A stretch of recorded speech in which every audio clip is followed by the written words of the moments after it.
Greetings, beautiful people. As the year 2022 comes to a close, we at the National Parent Leadership Institute wanted to share some things we've learned or experienced this year that gives us hope or optimism for the new year.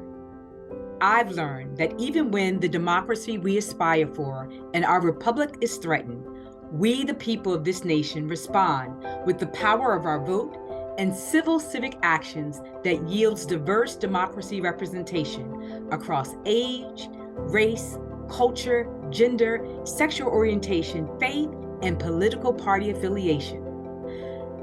These diverse outcomes, including first-time wins, give me hope and the possibility of a more inclusive democracy, reflecting and representing all the people in our country. What about you, Carlos? Wow, Donna, thank you. For me, I think the biggest takeaway for this year that I learned is that just how civically engaged Gen Z is, right? We saw the turnout during the midterms. We saw them elect one of their own to Congress.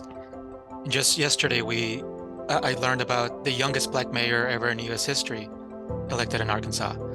So I think if we continue to foster their civic engagement, I think we'll be in good shape for not only for next year, but in the years to come.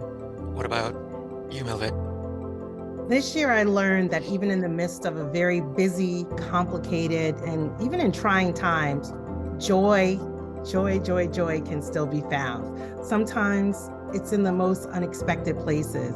So I encourage everyone to make time and space to seek joy. Be intentional about it. I'm hopeful in the new year, you, as well as I, will find moments of joy because we deserve it. Carolyn? But I love that, and I love it because I get so often to find joy with this group.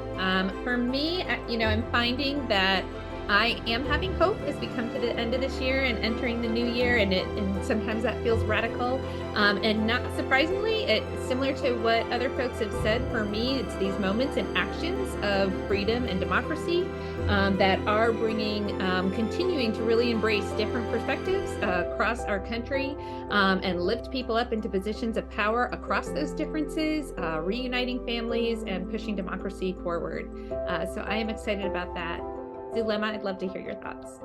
So this year, I had the privilege of sharing storytelling space with graduates of both the Parent Leadership Training Institute and their children who graduated the Children's Leadership Training Institute. Hearing their stories, seeing the impact that this joint experience had, not only on their family bonds and relationship, but then in turn, the impact that they had on their communities, that's giving me hope. Hope for the future, hope for the next generation, hope for my child and the future that he's walking into. So I'm walking into the new year with so much hope, and the youth has got me there. Hobson, what about you? Yeah, thanks, Zulema. And similarly to you, one of the big things that I learned this year was the importance of stories. Stories from voters expressing what issues that are really affecting their lives. And even stories in literature that inspire and serve as like a getaway from the craziness of our world. I'm drawing hope from the uniqueness of each of our stories, as well as how intertwined all of our stories are. And the fact that our stories are ongoing and we're actively writing and illustrating the story right now. So, Patty? That's beautiful, Hobson. Thank you. What gives me hope is all of you. Those of you who are watching, listening, our colleagues, our friends and supporters, you are part of our NPLI family. Near and far, you do the work. You bring parent voice and you elevate parent voice to all places and spaces as partners, parents as partners to improve practices, programs, and policies to be parent informed. And so we encourage you and we inspire you to be encouraged in this incoming year.